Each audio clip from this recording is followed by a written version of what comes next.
Good morning. This is Dr. Brandy Marks, Biblical Licensed Mental Health Counselor, Vancouver, Washington. Today we're looking at teens, not the enemy, and how to manage your home with love and authority. The contents: when your teen's business becomes the business of their parents, how do you manage that? Have flexible rules while maintaining your core values and principles. Getting your teens to obey you, avoiding power struggles, how not to spoil them, and managing discipline. This is going to be in two parts because I'm trying to keep it down to under 20 minutes each section. Is it any of your business? Good communication helps to mix the teen's business with their parents. Listen with compassion and empathy. Don't cut them off. Take the time to sit there with your kid and look at them and listen to them.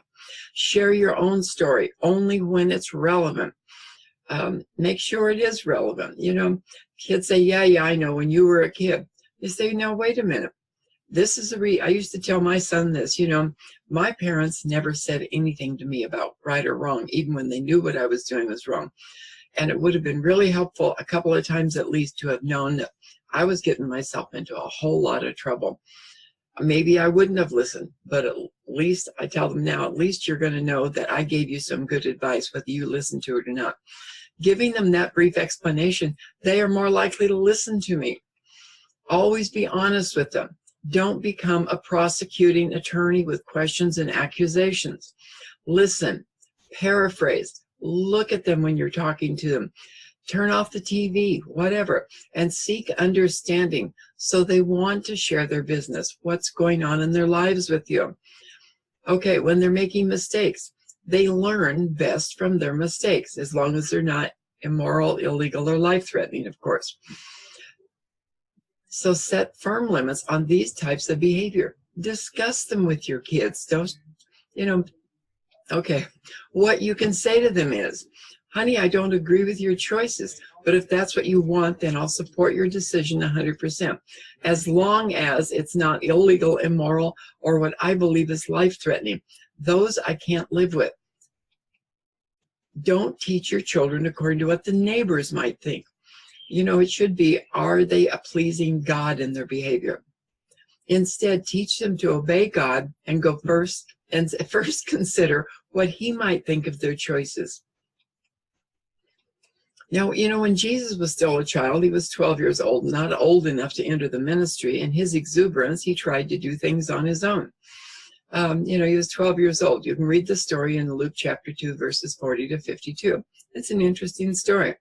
I don't know what Mary and Joseph said after that initial encounter, but Jesus no doubt was instructed in correct behavior for a 12-year-old of his time and his faith. You had to be 30 years old to enter the ministry. That's what the law allowed them. He was only 12 years old when he went about trying to do God's business in his childish exuberance. Okay. Let them know you care. Give them a message of love. Ask questions in a caring manner. I'm trying to understand. Is there anything we need to talk about? What's going on? I need to know. Is there anything I can do to help you? You need to reassure me here. I think there's something wrong and I need to know. Please tell me what's going on. I'm sorry that I seem not to trust you, but I want to be sure you're safe. These are messages you can give your teen. Parental authority. Here's 6 reasons teenagers often reject your parental authority, even though you think you're doing the right thing. Reason number 1, my parents don't respect me. They don't respect my friends.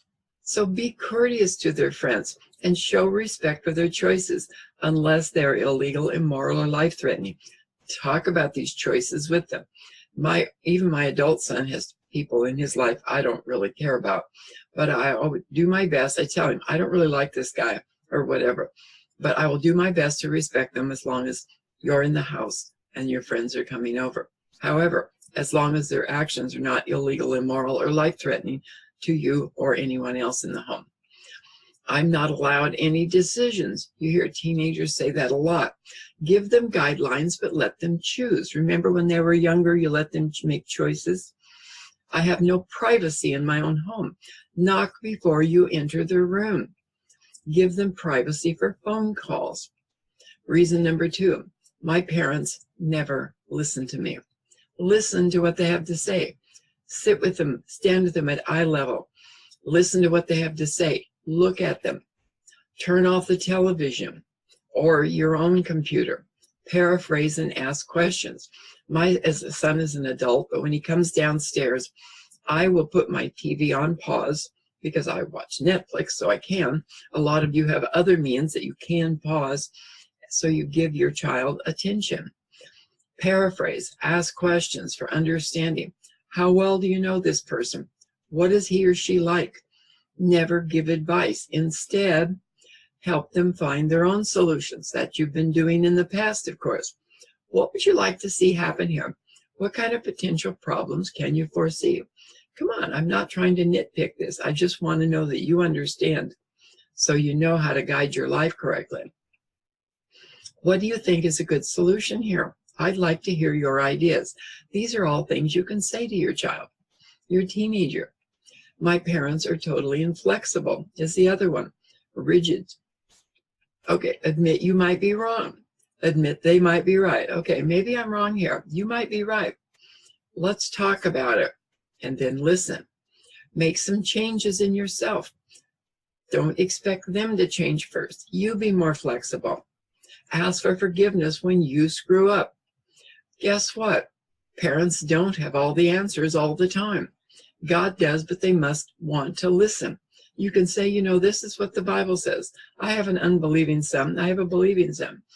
With my unbelieving son, I'll say, you know you don't believe the same as I do, but this is what the Bible says, and I find it to be very reliable. And I give them that information to consider. Reason number 4, my parents don't trust me. Look for ways to show that you trust them. Let them use the car appropriately. If they're the right age, they have a license, if a permit, a reliable licensed driver is with them. Let them manage money and allowance. Or if they're working, let them manage their own money and help them with it. Let them manage their time with limits, guidelines, and boundaries, for curfews. Let them have input into the household policy and rules. Say yes to them as often as possible. You don't want to control your children. You want to empower them. These all communicate a sense of trust that teaches your teen responsibility, and that's what your goal should be. Reason number 5, they change the rules all the time to suit themselves. Kids need clear, firm boundaries so they know exactly what to expect from you. They need clear, firm consequences so they know what will happen when they screw up and break the rules. Rules and discipline must be consistent, not based on your emotions of the moment. Kids become confused and angry when you don't stick with consistent rules. Authority of the parents must not be divided. You and your husband, especially if you're in a blended family, must communicate to each other, and with the kids, so you have consistency in what's expected of your teens and in your own behavior. You must agree on clear rules of conduct. It's crucial. Okay, reason number 6. My parents set a lousy example. They say one thing but do another. They tell me not to drink, but then they hide the bottle and they drink themselves. Practice what you teach or preach so you can expect honesty from your teens, and they'll show you respect.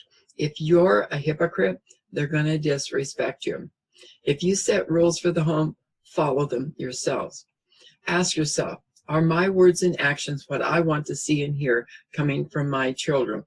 Oh, yes, you say, but. Yeah, when you find yourself saying that, you're living in denial and you're teaching your child to be a hypocrite. So, how to get your teens to obey it? Before you expect obedience, be sure you deserve to be obeyed. Do you ask or demand because you think you know what is best for your teen and you don't give them any support and encouragement or trust? Is it possible your teen has a good idea, one that is good or better than yours? As teens mature, they need to learn by making decisions, even poor ones.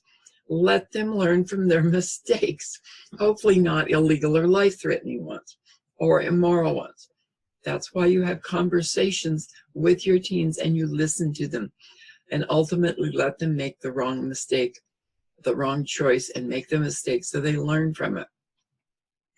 My youngest son went to juvenile hall one night, and he told them, he says, my mom won't come and get me. Oh, of course she will. He says, no, she won't. Anyway, they called me, you need to come pick your son up. What did he do? They told me. I says, keep him overnight. No, you need to come and get him. No, I'm not coming to get him. He needs to learn a lesson. They brought him home. But my son was right. He knew me. Okay, do you bribe your teen to obey? If you do such and such, I'll give you so and so. If you stop, then I'll give you. You know, this is spoiling and bribing, manipulating them. This is not okay. Instead, you need to do such and such or so and so. Then you can. Remember back when you were giving them choices and teaching them responsible choices? If you continue with this behavior, then you will lose this or whatever. This will be the consequence. These can apply to homework, chores, a behavior change, TV time, computer time, cell phone time. Right versus respect. When teens demand their rights, parents have two options. Insist the teen does it your way and end up in a power struggle. Discuss choices and possible outcomes or consequences, and then let them make the choice.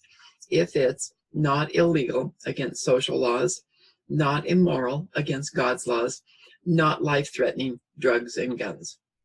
You know, if you tell your teen not to have sex outside of marriage, but you're living with some guy or some gal outside of marriage, what are you teaching your teens? Oh, it's no big deal. You better read the Bible, because God does think it's a big deal. Avoiding power struggles. Don't overpower them. Empower them. Show respect. That's a start. Have consistency in the home with what you say and do. Honest praise is a powerful reward when they do what's right. Praise to manipulate is a big negative. They'll pick up on that real quick, and they'll learn to use it to con you. Before you take action, take a deep breath and take a walk when your temper is getting out of control. Be confident in your family leadership. Don't use power and control to manipulate your kids. Know what your rules are and confidently enforce them. Practice saying, let me think about that and I'll get back to you. And then strive to be in agreement with your spouse. And when you say you'll think about it and get back to them, do so. Don't forget about it. Some household rules. Rules are vital to every family home. They're important. Without rules, there's anarchy. With rigid rules, there's rebellion. You know, too much flexibility when you're wishy-washy, there's chaos in the home. Each member should have a say in the rules. Discuss them with your kids. Talk over the family rules. Negotiate differences. Help them understand why you're setting certain rules. Make a final but fair decision on what a household rules will be, with certain flexibility. Whatever guides are set, follow them, or follow through on discipline and consequences. You know, you set rules even though your teens are in partial agreement. They're going to test your resolve to see if you're really going to follow through. They need to know the boundaries. Have rules that make sense for each person, place, and purpose. Be willing to make exceptions when appropriate. Be consistent on household rules. Follow through with consequences. Rules you have for an 8-year-old most likely will not apply when they're a teenager, because they're growing, they're learning, they're becoming more mature young adults.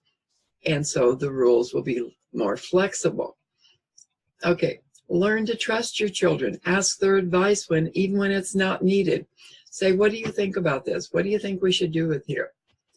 Lean on them and ask for help at times when it's appropriate. Show your admiration for them when they do well. Confide your own insecurities with them, but don't overwhelm them with all your problems. You can let them know, you know, I get nervous when I have to make a decision about this too, but sometimes you just have to step out in faith. What kind of choices do you have here? What do you want to see happen? Ask them to pray for you when troubled. Let them know you're praying for them. Trust does not mean you let them go do whatever they want, though. Be flexible, yet principled. Decide what you can live with, but never sacrifice your own principles, especially your biblically founded ones. My principles, nothing or no one illegal, nothing or no one immoral, nothing life-threatening, whatever you can't live with. Discuss with teens each of these and the consequences of making poor choices. I saw a woman a while back with a teenage son who had a girlfriend who was going to be having a baby, and there was no mother in the picture on the other side. It was a dilemma for the entire family, and learning how to deal with it in a flexible yet principled way. Okay, principle number 1, nothing or no one illegal. These are social rules. Use of alcohol, non-medicinal drugs. Friends who are known drug users. Friends who drink before age 21. Friends who are in legal trouble. Of course, bad things sometimes happen even to good kids, but we're talking here about kids who often break the law. This may, your kid can be friends with these kind of kids at school, but not hang out with them. Okay. Principle number 2, nothing or no one immoral. These are God's laws. Promiscuity, predators, pornography, magazines, television, or computer.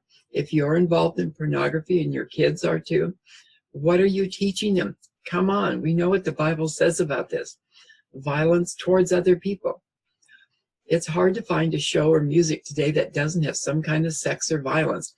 I mean, all kinds of homosexuality is very common on TV shows now. I have to fast forward for those parts of the show if it's a good show I like to watch. There are some shows I just simply don't watch anymore. Even though the basics of the show are good and I like the actors, there is so much homosexuality on it and transgender stuff. I just can't stomach it. I change the channel.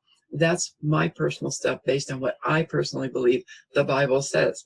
Maybe you think differently about that. No sexual misconduct, violent behavior, profanity, or disrespect of others should be permitted in the home. This presumes you walk your talk yourself and are following biblical guidelines. Principle number 3, nothing life-threatening. These are your rules and what you can live with. No parent wants a child dead because of life-threatening activities. Riding with an unskilled or a drunk driver or a drugged-out driver. Activities like skydiving and other sports often require learned skills for life safety. Does your teen have the skills needed to take part in this activity? Have they received proper instructions? And are you willing to let them give it a shot? Use of illegal drugs is life-threatening no matter who's using them. Food problems can be life-threatening. Anorexia, bulimia, too rigid diets, and so forth. Discuss the problems and get help if needed. Okay, this is the end of part 1, Teens Not the Enemy. Next section, we will address guilt and who's taking advantage of who, manipulation and how to manage it, discipline in the home. This is Dr. Brandy Marks, Biblical Licensed Health Counselor, Vancouver, Washington. Take time to see the next part of Teens Not the Enemy. Thanks a lot for tuning in, and I'll see you next time. God bless. You have a wonderful day.